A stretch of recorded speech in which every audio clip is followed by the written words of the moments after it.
Damas. Et bonjour les amis, comment ça va?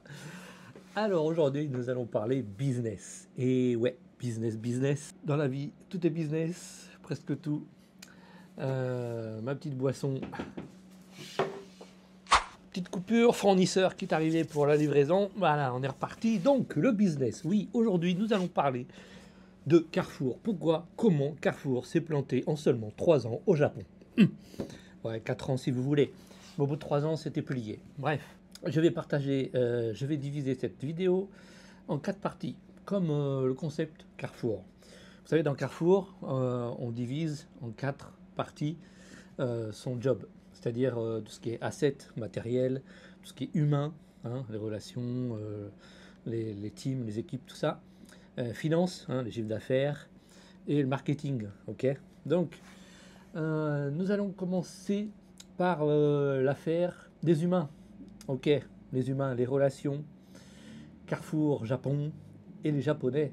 Et ouais, donc Carrefour est arrivé en 2000 au Japon. Et ils ont ouvert leur premier magasin. C'était à Chiba, dans la région de Chiba, dans la préfecture de Chiba, à Kaihimakuhari. Moi, j'ai été employé par Carrefour, donc en 2000 aussi. Je crois que c'était au mois de juillet-août, j'ai dû commencer par là. Et un mois après, il y a eu l'ouverture du premier magasin, le plus gros magasin de Carrefour Japon, à Kahimakuhari. J'ai expliqué déjà dans une autre vidéo comment j'ai trouvé le boulot à Carrefour, donc je ne vais pas me répéter. On va insister vraiment sur Carrefour en eux-mêmes. Il faut savoir qu'à l'époque, il y a 20 ans donc, hein, il y a 20 ans, Carrefour était deuxième mondial des hypermarchés. Premier c'était Walmart, les Américains Walmart, et ils étaient deuxième. Et ils étaient premiers en Asie, je crois. Enfin, ce qu'on me disait. Hein. Premier en Chine, premier en Corée, en Thaïlande, enfin bref. Et ils sont arrivés au Japon, en conquérant. Le truc, c'est que le problème qui s'est passé sur le niveau humain, je dirais, parce qu'il n'y a eu que des problèmes, hein, c'est pour ça qu'au bout de 3 ans, l'affaire était pliée. Ils sont arrivés en conquérant, comme j'ai dit. C'est-à-dire que ils ont dit, ouais, les Japonais, les Chinois, les Coréens, c'est pareil, c'est des Asiatiques. On va faire le même concept, on va faire le même calque, et ça va rouler poupoule. Eh ben non, parce que le management des Japonais, c'est pas bien passé du tout. Les caractères, notamment entre les Chinois, les Coréens et les Japonais, est vraiment différent. Surtout venant de Chine, hein, il y avait des expats, beaucoup d'expats d'Asie, notamment de Chine. En général, bon, il y a quand même pas mal de Français, mais bon, ceux qui venaient de Chine, ils pensaient que bon, les Japonais seraient pareils. Les Chinois sont vraiment très caractériels, mais pas les Japonais, pas du tout. Donc, par exemple, les expats français, parce que tout le top, hein, tout le management était français, hein. Donc il y avait le directeur, les chefs de division, et après les chefs de rayon étaient japonais, moi j'étais chef de rayon. Et bon, ils se mettaient à gueuler, mais comme pas possible, sur les japonais. Mais c'était vraiment à la limite, enfin c'était des insultes par moment. Par la limite, oui, c'était des insultes. On me disait, ah mais qu'est-ce qu'ils sont cons ces japonais, mais c'est pas possible. Voilà, c'est tout dans le genre, quoi. Bon, au début ça va, parce que les japonais, ils parlent pas français, ils comprennent rien. Mais à force de dire con, qu'est-ce qu'ils sont cons, quel con, ah mais qu'est-ce qu'il est con, mais quel... Je vais pas te dire trop d'autres, parce que pour la monétisation ça va être chaud. Je suis pas monétisé, mais bon. Euh, donc on m'a demandé, mais Nicolas, qu'est-ce que ça veut dire con en japonais? Là j'étais mal quoi. Bah ça veut dire baka. Ah ouais d'accord, donc ils sont toujours en train de nous traiter de baka pendant toute la journée. C'est-à-dire que dès qu'il y a un truc qui n'est pas fait selon leur bon vouloir, hein, aux expats, ils traitaient les staffs de cons. Je veux dire, à un moment donné, faut pas exagérer non plus. Hein. C'est des adultes. C'est pas parce que c'est des étrangers, des Japonais, hein, vis-à-vis des expats qui sont étrangers. C'est pas parce que c'est des Asiatiques qui sont plus bêtes, moins intelligents que les Français. Au contraire. Et je veux dire, par exemple, moi, j'avais un chef de division qui était français, qui a très vite compris qu'il fallait pas manager les Japonais comme il manageait les Français. Il a très vite cerné le caractère des Japonais, et on allait souvent boire avec lui. Il me demandait beaucoup, Pierre, je te salue. Il est très intelligent, et il m'a demandé, Nicolas, comment sont les Japonais, comment il faut faire avec eux. Et il a très vite compris qu'il fallait pas les insulter, qu'il fallait les inviter à boire, parce qu'il savait que les Japonais avaient tendance plutôt à boire dans les nomikai, les nijikai, comme j'ai parlé dans une précédente vidéo. Et donc tout de suite les Japonais, ils l'ont adoré quoi. Moi aussi j'ai adoré comme manager, il était top. C'est lui qui m'a tout appris, tout le boulot de Carrefour, c'est lui qui m'a tout appris. Et donc dans sa division, ça se passait bien. Mais il y avait un autre chef de division, dont je tairai le nom, et lui c'était gros bourrin quoi. Mais parce qu'en France, le gros bourrinage, on va dire que le management au bourrinage, ça marchait bien.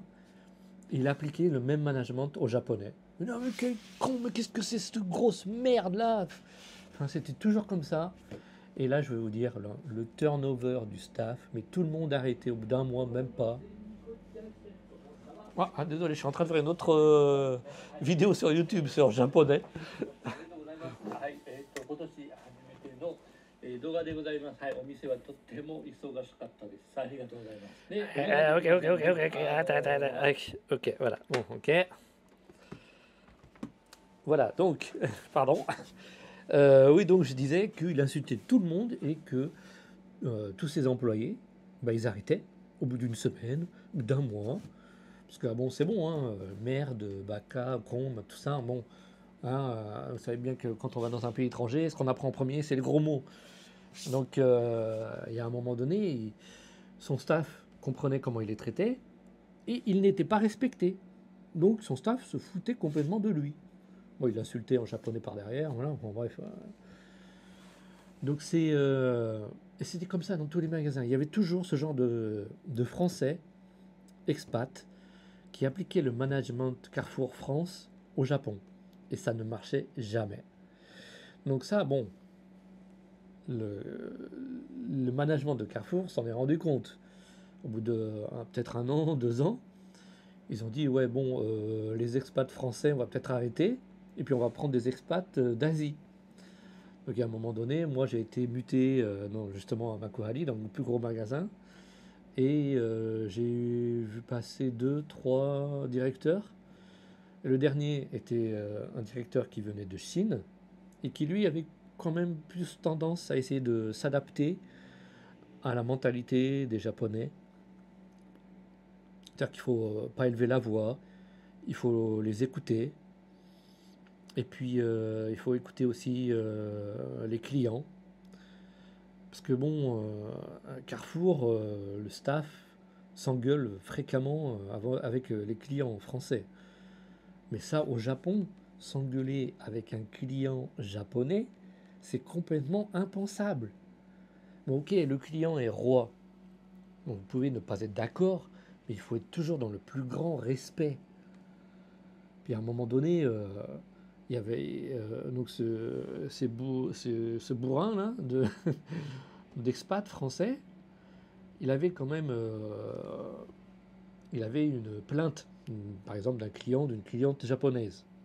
Bon, ils ne peuvent pas communiquer. Donc il y a un traducteur qui arrive, mais le mec il dit mais qu'est-ce qu'il est con ce client là, qu'est-ce qu'il me prend la tête là. Et quand vous faites ça comme ça, vous criez, vous voyez que bon, il y a quelque chose qui ne va pas. Les Japonais, ils voient ça, ils vont pas vous respecter. Ils vont pas vous respecter. Quelqu'un qui s'emporte comme ça, il perd le respect tout de suite.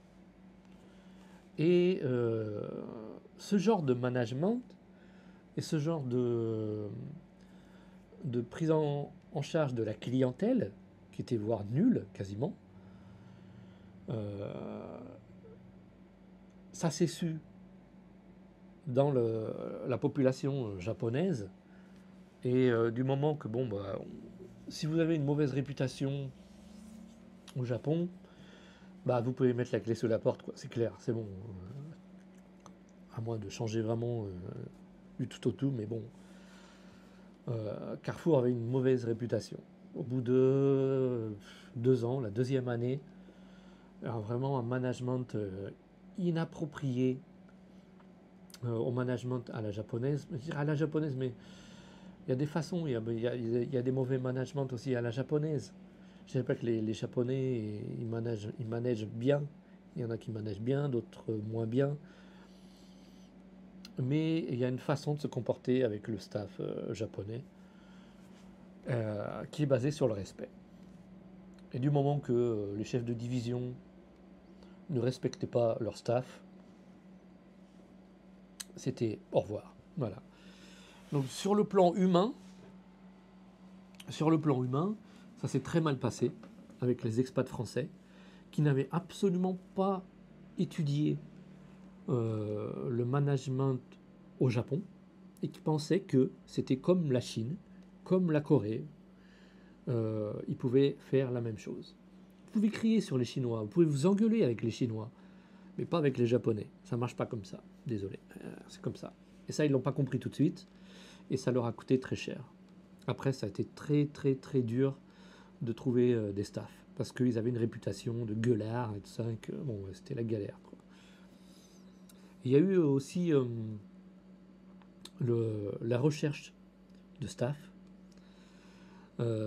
qui a donné une très mauvaise réputation à Carrefour. Ce que je veux dire, par exemple, moi, dans mon premier magasin, c'était à Minami Machida, le plus petit magasin du Japon. On lançait des annonces, mais ça venait pas toujours. Alors on allait dans... il y avait un shopping mall, une galerie marchande, juste à côté, qui appartient à Tokyu. Maintenant, ça s'appelle Glambelly Mall, pour ceux qui connaissent. On allait, par exemple, il y avait Franfran, tout ça, les magasins, Gap, tout ça. On allait dans les magasins, regarder ceux qui avaient l'air de bien bosser, et on les débauchait. On leur donnait une petite carte, voilà, on est en train de rechercher du staff, tout ça. On a une petite carte, viens, si tu veux, contacte-moi, et puis voilà, on peut proposer quelque chose de mieux d'ici. Et ça, évidemment, ça s'est su dans la galerie marchande de Tokyu. Et là, Carrefour, Tokyu, c'était vraiment la guerre, mauvaise relation. Et ça non plus, c'est pas des choses à faire. Il faut être bien dans son voisinage par rapport aux autres magasins. Parce qu'au Japon, il y a des associations de quartiers, de commerçants de quartier. Et si vous ne respectez pas les autres commerçants de votre quartier, vous allez avoir des problèmes. Ça va mal se passer. Voilà. Donc il y avait ça, qui est au niveau humain, ça a été très dur pour Carrefour. Ça a été très dur. Sur le plan des relations, dans le Kansai, ça a été un peu moins dur parce que les Japonais du Kansai, je dirais qu'ils ressemblent un peu aux Français. On s'engueule, mais après, c'est comme s'il n'y avait rien eu en fait. Moi aussi, j'étais chef de rayon. Il y avait un autre chef de rayon japonais qui était plus âgé que moi, mais qui venait du Kansai. Et on s'engueulait très souvent, mais on allait boire tous les soirs, quoi. Enfin presque. Des comme frères, quoi. C'était le top, quoi. Donc les Japonais du Kansai, vous pouvez y aller un peu plus, et pas les traiter de cons, parce que bon, après eux, ils vont se venger derrière. Donc ce qui fait que dans le carrefour, le plus gros carrefour de Makurali, il y avait très mauvaise relation avec les Français, ce qui fait que ça a créé un noyau dur de révolte contre le management français, contre Carrefour. Et en fait, ils ont saboté. Il y avait tout un noyau qui essayait de saboter Carrefour de l'intérieur à Makurali. C'est ce que j'ai découvert quand moi j'ai été muté en tant que chef de division, donc au-dessus de chef de rayon. Et mes chefs de rayon, j'avais deux chefs de rayon qui sabotaient tout le truc. Donc ça aussi j'ai dit dans une autre vidéo. Donc bon, ils ont fait des fautes graves, je les ai renvoyés, je les ai remplacés et ça s'est bien passé. Mais c'était la 3e année de Carrefour et c'était trop tard, Carrefour allait se planter. Ça j'y viendrai après. Donc voilà, niveau humain, non, c'était 0. Désolé, ça s'est pas bien passé. Ils n'ont pas su y faire. Il faut être très psychologique avec les Japonais. Il faut prendre soin d'eux, prendre soin de leurs sentiments. puis il faut aller. Je sais pas s'il y a des nomikai en Chine, mais les nomikai, c'est pas trop souvent. Mais si vous avez un problème avec un staff, essayez de l'inviter à dîner, hein, et là, il pourra se décoincer. Les Japonais ont beaucoup de mal à dire ce qu'ils pensent, euh, surtout contre votre management euh, à la société. Peut-être que, comme je vous ai dit, si c'est un du Kansai, il aura plus de facilité à le dire. Mais ceux du Kanto, de Tokyo, tout ça, il y a peut-être besoin d'un petit verre pour débloquer le truc. Mais c'est pas forcément à chaque fois, hein. C'est peut-être une fois, deux fois, et puis après, vous aurez une relation de confiance. Et après, il pourra vous parler pendant le déjeuner, pendant les pauses. Il vous dira ce qu'il en pense. Parce qu'il sait que vous n'allez pas le virer, vous n'allez pas l'engueuler, et vous serez à son écoute. Donc vous n'avez pas forcément d'aller faire une nomikai pour savoir ce qu'il pense vraiment. Voilà. Juste au début. Moi, c'est ce que j'ai fait, ça marchait très bien. Puis on communiquait en japonais. Donc si vous arrivez à communiquer en japonais avec votre staff, ça marche beaucoup mieux. Voilà.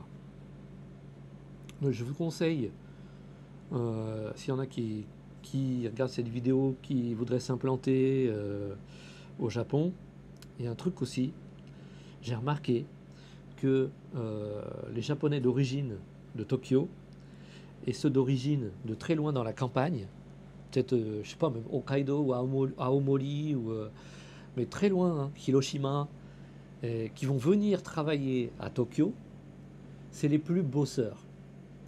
Donc si vous voyez sur le CV qui vient d'une région un peu lointaine, c'est quand même un bon point, parce que le mec qui a déjà sa maison, hein, ses parents à Tokyo, il sait que s'il arrête son boulot du jour au lendemain, s'il vous laisse tomber du jour au lendemain, il s'en fout, il retrouvera autre chose derrière, il aura un appart, une maison, sa jika, voilà. Alors que quelqu'un qui vient d'une région de très loin, il va être beaucoup plus sérieux, beaucoup plus travailleur, parce qu'il aura peur de perdre son travail, et il sera beaucoup plus volontaire. C'est comme moi quand je suis venu au Japon, hein. J'étais prêt à tout faire pour rester au Japon. Et bien eux, ils sont prêts à tout faire pour rester à Tokyo. Voilà, parce qu'ils ne veulent pas retourner dans leur campagne. Donc il y a vraiment une mentalité différente. Donc voilà le côté humain, le Carrefour. Après, niveau asset, matériel, tout ça. Je vais vous raconter une anecdote. Ça va être tout con.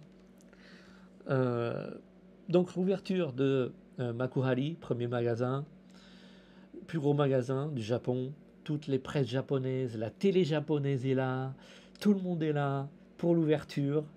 Il y a la queue devant les portes, mais il y a des gens qui attendent depuis 1 heure, c'est la foule totale.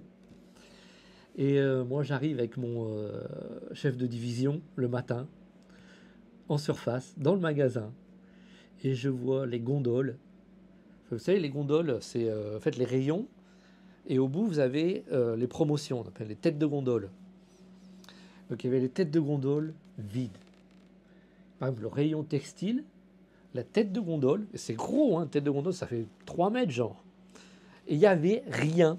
On voyait le matériel, le rayon, hein, on voyait les planches, enfin les planches c'était de la ferraille, mais on voyait de la ferraille. Un jour d'ouverture, un jour d'ouverture. Il y avait la télé, les journaux, tout ça. Et donc le directeur du magasin, mon boss, me dit: ah, Nicolas, viens là, viens là, viens là, viens là. On va se mettre tous les trois. C'était à l'entrée en plus. Devant la tête de gondole, vous bougez plus. Et vous cachez la tête de gondole. Comme on dit, cacher la misère. On cachait, on se mettait comme ça, on essayait de plus ou moins, ça faisait 3 mètres. On voyait bien qu'il n'y avait rien. Ils sont pas cons non plus, hein. On était devant. Et là, vous pouvez être sûr que dans la presse, on y a eu droit, c'est clair. Les rayons à moitié vides, pas prêts pour l'ouverture. Un supermarché français, deuxième mondial. Mais qu'est-ce que c'est que ça? Mais ouverture ratée. Voilà, le clash dans les news du Japon. Je veux dire, là, tu pars, de là, c'est la cata dès le début, quoi. Et j'avais un ami qui est venu pour le jour de l'ouverture, un ami avec qui je montais le mont Fuji plusieurs fois, qui avait pas mon âge, hein. Il avait presque le triple de mon âge, il a 60 ans, un truc dans le genre. Il avait sa petite société de moto là. Il est venu pour l'ouverture, il a regardé, il est venu me voir, il m'a dit, japonais, hein, il m'a dit Nicolas, dans 3 ans c'est fini ton truc là, ça va se péter la gueule. Et ben il avait raison, hein. Je dis mais non, c'est le deuxième mondial, ils ont les reins solides. Je lui dis non, j'en donne pas long feu, hein. Il avait senti le truc, vous voyez, les Japonais, faut pas les prendre pour des cons. Faut pas les prendre pour des cons parce qu'ils savent, ils sentent, ils savent ce qui va marcher, ce qui va pas marcher. Ils savent qu'on fait pas une ouverture avec des têtes de gondole vides. Voilà, mais tout le monde voit ça, mais tout le monde sait que on peut pas les prendre au sérieux. Donc déjà, dès le départ, c'était cata.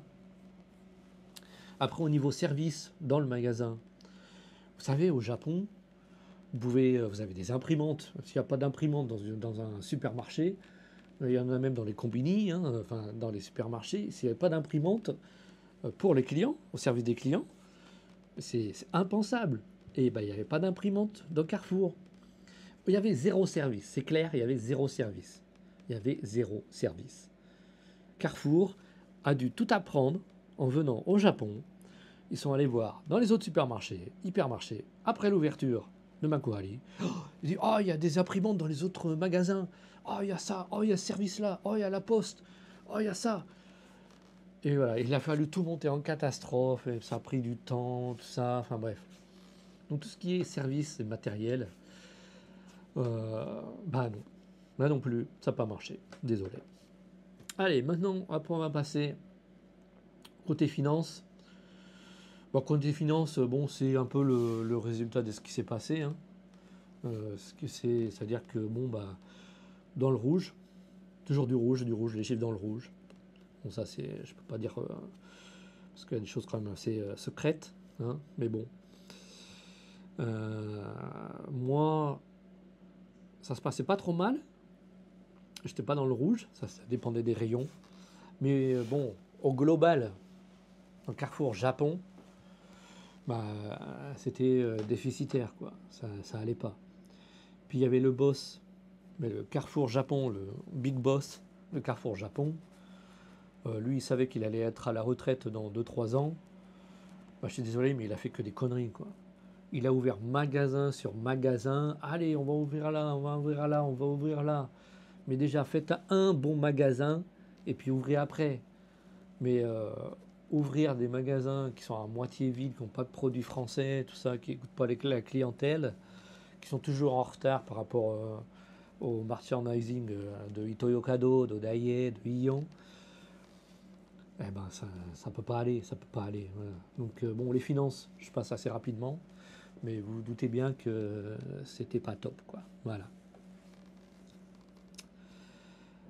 Et d'ailleurs, bon, les expats, ça coûte très cher, hein, les expatriés de France, ça coûte très très cher, parce qu'ils avaient un logement, la voiture, tout ça.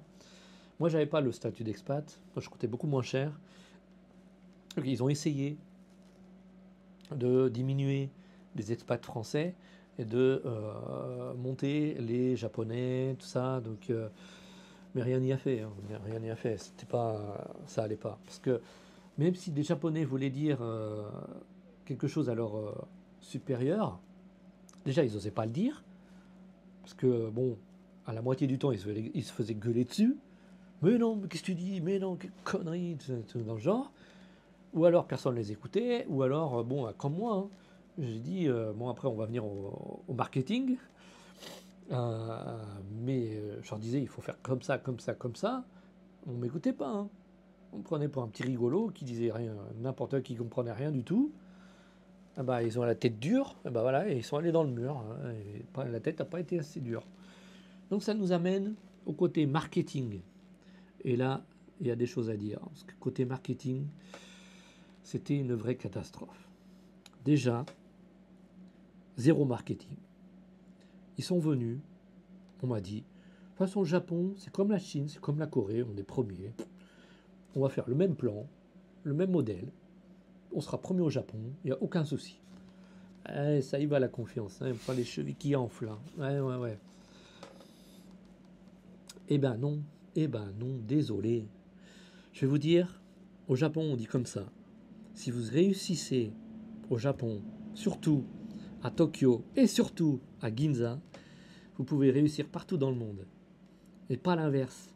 Si vous réussissez en Chine, en Corée, si vous êtes numéro un, eh ben ça ne vous assure pas la première place au Japon, loin de là. Parce que c'est vraiment des pays différents. Et le Japon, c'est le pays du service, c'est le pays pour le client. Pour moi, la clientèle japonaise, c'est la plus difficile du monde. Franchement, c'est pas une partie de plaisir. Je vais développer un peu tout ça. Donc, côté marketing, par exemple, les Japonais se sont dit, Carrefour, waouh, c'est deuxième mondial après Walmart. Puis c'est un super hyper français. On va enfin avoir un gros supermarché français avec plein de produits français. Il y a 20 ans, la France avait encore les paillettes. Hein. La France, elle mettait encore de la paillette dans les yeux des Japonais. Hein. Aujourd'hui, il n'y a plus de paillettes. Mais bon, il y a 20 ans, 25 ans, la France avait encore ce prestige. Et tout le monde s'attendait à avoir plein de produits français. Mais n'importe quoi. Hein. Pas que de la bouffe. Par exemple, je sais pas, du shampoing français, du PQ français, des feuilles françaises. Enfin, n'importe quoi. Des feuilles de papier. Mais n'importe quoi de français. Et là, quand ils ont le premier jour, hein, ça aussi c'est paru dans la presse, ils disent mais qu'est-ce que c'est que ça? C'est un super hyper français, mais il n'y a aucun produit français, à part quelques vins, mais après il n'y avait rien. Il n'y avait rien de français, je vous jure. Et là, moi je leur ai dit, parce que j'entendais les clients, et ils venaient me parler, ils me disaient mais Nicolas, pourquoi il n'y a pas plus de produits français? On veut des produits français. On veut du camembert français. Vous savez, Carrefour, ils ont leur PB, ils ont leurs produits de marque. Hein, la gamme Carrefour. Au moins, mettre ça. Et alors, il s'est passé au moins un an avant que ça change un petit peu, mais pas vraiment. Moi, je me suis battu, mais vraiment battu, hein, jusqu'au siège, pour leur dire de mettre plus de produits français. Et qu'est-ce qu'on m'a pas dit? Qu'est-ce qu'on m'a pas dit? On m'a dit, Nicolas, les produits français pour l'Asie, on fournit d'abord tous les pays, la Chine, la Corée, la Thaïlande. Et s'il en reste, s'il reste des produits français, les restes, c'est pour le Japon. Mais on ne va pas s'investir sur les produits français pour le Japon. Il n'y a pas question. Nous, notre marketing, c'est de battre Ito-Yokado, Daiei, Ion sur leur marché. Mais je suis désolé, il y avait zéro marketing. Et là, je me demande s'il n'y a pas eu du sabotage, parce que le boss du marketing Japon, au siège social Japon, c'était un Américain. Un Américain, et en plus, il habitait au Japon depuis quelques années. Et je me dis, pourquoi le marketing, on confie à un Américain? Ça se trouve, c'est un vendu à Walmart qui était là pour saboter. Là, je me suis posé des questions. Il est resté toujours un Américain au marketing de Carrefour. Une boîte française. Voilà. Donc, comme je disais, zéro marketing. Par exemple, pour le Nouvel An qu'il y a eu récemment, vous savez, les petits mochi, là, les petits mochi avec la petite orange dessus, hein, tous les osechi, tout ça, et toutes les petites traditions. Il y en a plein au Japon, ils marchent aux saisons, euh, aux événements et aux traditions. Mais du jour au lendemain, ça passe comme ça. Je veux dire, Noël est fini. Après, dans la nuit, on passe au Nouvel An. Toute déco, Nouvel An, tout ça, plus rien de Noël, disparu. Eh bien, à Carrefour, non. Ça arrivait une semaine après. Oh, c'est quoi ça? Osechi. On allait toutes les semaines, on allait voir. On allait voir Ito-Yokado, on allait voir Daiei. On dit, regarde, qu'est-ce que c'est ça? On n'a pas ça chez nous. Allez, envoie la photo à l'équipe marketing à Kasaka, au siège. Et il nous faut ça pour demain.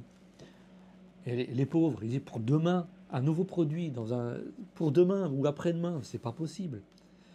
Alors l'équipe marketing, ils avaient ce rendu des magasins. Ouais, on veut ça pour tout de suite là, pour ce week-end, on veut ça. On téléphone au siège. hein, aux bailleurs, aux acheteurs du siège. L'acheteur qui est japonais qui dit non, mais faut pas rêver, ça se passe pas comme ça, hein, au Japon. Il faut au minimum une semaine, quoi, voire un mois avant, quoi. Les fournisseurs, il leur faut un programme un mois avant. C'est l'impensable ici à Carrefour. Alors on mettait encore de plus, les magasins mettaient la pression sur les acheteurs japonais. Ça leur mettait une pression pas possible. Alors ils arrêtaient. Il y avait un nouvel acheteur. Et l'acheteur, il mettait la pression sur les fournisseurs. De plus en plus de pression sur les fournisseurs. Ah, il me faut ça tout de suite, tout ça, pour... Et Carrefour, vous savez, ils négocient des prix, mais ils sont vraiment très rétracts, très durs sur la politique de prix. Et ça, au Japon, ça marche pas comme ça. Il ne faut pas arriver en conquérant. Il ne faut pas arriver en écrasant les fournisseurs japonais. C'est ce qui s'est passé, hein. Pas de respect pour les fournisseurs. Un fournisseur qui venait en supermarché, c'est à peine s'il ne se faisait pas traiter de con, et il s'est fait traiter de con, c'est à peine s'il ne se faisait pas cracher dessus par les chefs de division, les expats français, hein. Ça marche pas comme ça au Japon. Les fournisseurs, ils sont vraiment les bienvenus dans les magasins. Il faut bien les traiter. Si vous avez une bonne relation avec eux, mais une relation de respect avec vos fournisseurs, hein, par exemple, je sais pas, pour les bières, pour ça, hein, par exemple, hein, vous leur faites pour la nouvelle année, vous leur envoyez un petit paquet, un petit cadeau. Voilà, ça marche comme ça au Japon. Il faut respecter ça, cet échange de petits cadeaux à la nouvelle année, tout ça. Et il y a une relation de respect qui s'établit entre le fournisseur et le magasin. Et là, ça se passe bien. Mais au Carrefour Japon, c'était pas comme ça. Fournisseurs, c'est des merdes. Ils font ce qu'on leur dit et point, à la barre. Un point barre, c'est tout. Voilà. Et ça, au Japon, non, ça marche pas. Ça marche pas, ça n'a pas marché. Euh, c'est pour ça que la troisième année, quand j'ai arrêté, moi j'étais chef de division, hein, je vous ai dit, à Makohari. Et il y a un soir, je suis allé boire avec des fournisseurs. Et puis ils m'ont dit, bon, allez Nicolas, on rigole bien, mais bon, Carrefour Japon, l'année prochaine, c'est fini, hein. J'ai dit, qu'est-ce que c'est? Pourquoi tu me dis ça, hein? Il m'a dit, bah ouais, tous les fournisseurs du Japon, on s'est mis d'accord. Carrefour, c'est impossible de travailler avec eux. Ils nous demandent des prix, mais c'est impossible. Ils nous demandent des délais, c'est impossible à respecter. Ils ne nous respectent pas. Donc, tous les fournisseurs du Japon, on va arrêter de travailler avec Carrefour l'année prochaine. Bah, mais les gros fournisseurs, hein, peut-être que les petits fournisseurs qui sont restés, mais tous les fournisseurs principaux, donc toutes les boissons, tout ça, les gros chiffres, ils m'ont dit l'année prochaine, Nicolas, c'est fini. Donc, Nicolas, qu'est-ce que tu veux faire? Si tu restes, bah, peut-être qu'il faudra que tu cherches un autre boulot l'année prochaine. Et j'ai ok, d'accord, bon, bah, j'aurais essayé, hein. J'aurais essayé parce que à Carrefour, à Makohari, là, comme je vous ai dit, j'ai envoyé peut-être le noyau dur. J'avais une bonne équipe. En 6 mois que j'étais là à Makohari, on a remonté le chiffre d'affaires de 30% de tout rayon alimentaire.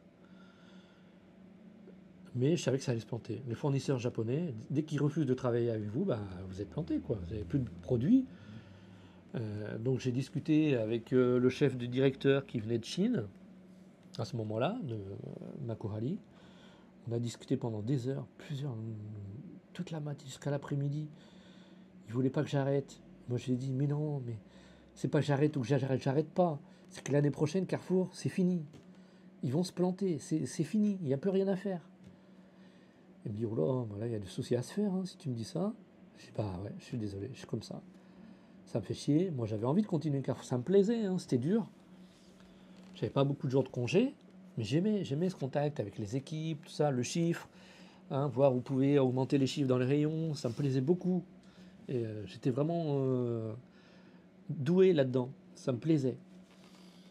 Et ben non, malheureusement, voilà, j'ai arrêté, donc j'ai arrêté, j'ai démissionné. Bon, j'ai pas eu de quoi que ce soit, hein. Donc je suis revenu sur Yokohama. Puis là, il me fallait quand même un petit boulot, donc j'ai fait le professeur de français. Comme avec mon expérience à Carrefour, hein, c'était d'enseigner beaucoup de choses à l'équipe. Le management, c'est beaucoup d'enseignement. Il faut leur apprendre comment faire ça, ça, ça, beaucoup de contrôle. Et le fait d'expliquer tout ça, ça m'a appris comment se faire comprendre. Et en tant que professeur de français, bah, ça m'a appris à comment expliquer le français, à faire comprendre les règles de français, tout ça, à être très calme. Ça a très bien marché comme prof de français, j'avais une centaine d'élèves au bout d'un an, c'est bien. Mais bon, prof de français, peut-être une autre vidéo, les revenus c'est vraiment haut, bas, haut, bas. Il n'y a pas de quoi fonder une famille avec ça. Mais bon, euh, j'ai quand même rencontré ma femme, ce qui n'est pas négligeable, n'est-ce pas? Ma femme actuelle. Hein. Oui, je n'ai jamais divorcé au Japon. Hein. Bon, touche du bois.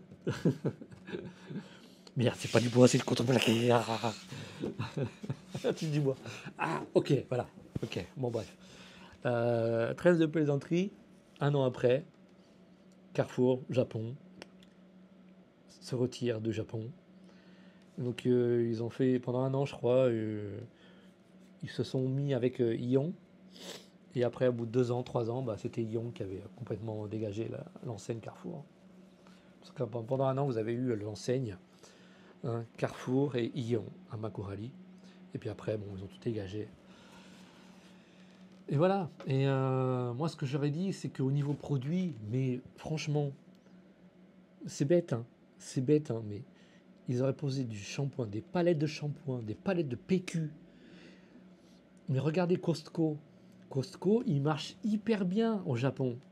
Costco, c'est un magasin américain. Ils ont des palettes, c'est tout sur palette. Donc il n'y a presque pas de staff dans le magasin. Ils mettent des palettes de n'importe quoi, hein, de PQ, de shampoing, de machin, de trucs américains, hein, de fruits américains, tout ça. Mais c'est bondé tous les jours. Il y a la queue à l'ouverture, c'est bondé. Et moi, je leur disais, mais faites comme Costco, mais vous posez pas de questions. Mettez des produits français, ça va se vendre comme des petits pains. D'ailleurs, les produits français qui venaient dans le Carrefour Japon, ils venaient par bateau. Bon, je peux vous dire. Hein. Alors, pour une fois, si on avait des produits, par exemple plein de camembert, bon, en général, en une semaine, même pas quelques jours, c'était vide, parce que les Japonais se jetaient dessus, parce que c'était pas cher en plus. Et soit c'était presque près de la date de péremption, parce qu'ils venaient en bateau, ça avait 3 mois pour venir. Donc on était fourni en produits français tous les 3-6 mois, genre, tout dans le genre. Et peanuts, donc d'un seul coup, le rayon était vide. Donc la moitié du temps, les 3 quarts du temps, il y avait des rayons vides, dans tous les rayons français. Et à un moment donné, les Japonais, ils sont pas cons, ils disent ouais bon, allez, Carrefour, allez vous faire voir, vous n'avez pas de produits français, on va ailleurs, quoi. C'est bon. Euh, donc tout ça, ça n'a pas marché. Voilà, c'est ce qui fait que Carrefour, bah voilà, en 3 ans, 4 ans, bah, c'était plié, quoi. Ils ont fait l'erreur de venir sans études de marketing. Donc mes conseils, si vous voulez faire du business au Japon, étudiez, faites des études de marché, venez voir avant au Japon ce qui marche pas, étudiez beaucoup les saisons. Par exemple là, quand on est passé en hiver, en automne, bah, il y avait du marron partout. Des marrons, des gâteaux marrons, des chocolats au marron, tout au marron. Il y avait des marrons en déco. Il y avait les feuilles, vous savez, les feuilles d'érable, là, momiji, on dit momiji. Plein de feuilles comme ça, rouges, dans le magasin. La déco est très importante au Japon. Quand c'est Halloween, bah, c'est tout Halloween, quoi. Vous voyez des citrouilles de partout. Pareil pour Noël, pareil pour le Nouvel An, le Oseti, tout ça. Là, on va arriver à la Saint-Valentin. Il y a un mois encore, 3 semaines, on va dire 3 semaines, après d'ici la Saint-Valentin, mais vous avez du chocolat de partout. Vous avez des chocolats partout, vous voyez, vous tournez la tête, c'est des chocolats. Partout. Dans le rayon alcool, vous avez des chocolats à l'alcool, enfin bref. Et quand la Saint-Valentin sera finie, le 15 février, ben on va passer au White Day. Le White Day, le jour blanc. En fait, la Saint-Valentin, c'est les filles qui offrent des chocolats aux hommes. Et le 14 mars, donc un mois après, c'est les hommes qui rendent l'appareil. Enfin, ça peut être du chocolat, mais ça peut être des gâteaux. Oui, des gâteaux en général, c'est des biscuits. Enfin voilà, petits trucs à manger, voilà, comme ça. Ils sont très sur leur marketing, là, surtout dans les supermarchés, ça marche surtout là-dessus. Les plus réactifs, c'est les combini. Les combini, mais du jour au lendemain, ils ont des nouveaux produits, ils s'adaptent. C'est hallucinant. Combini, c'est un marketing, mais c'est le roi du marketing au Combini. C'est les rois. Voilà, donc si vous avez des questions, bah, mettez-les en commentaire. Si je peux y répondre, j'y répondrai. Voilà un peu sur quoi, bon, comment Carrefour, bah, l'aventure Carrefour a commencé, c'est fini. Bon, voilà. Voilà, merci beaucoup. Arigatou gozaimashita. Mata kondo. Aimashou. Merci beaucoup, au revoir et bon courage à vous tous.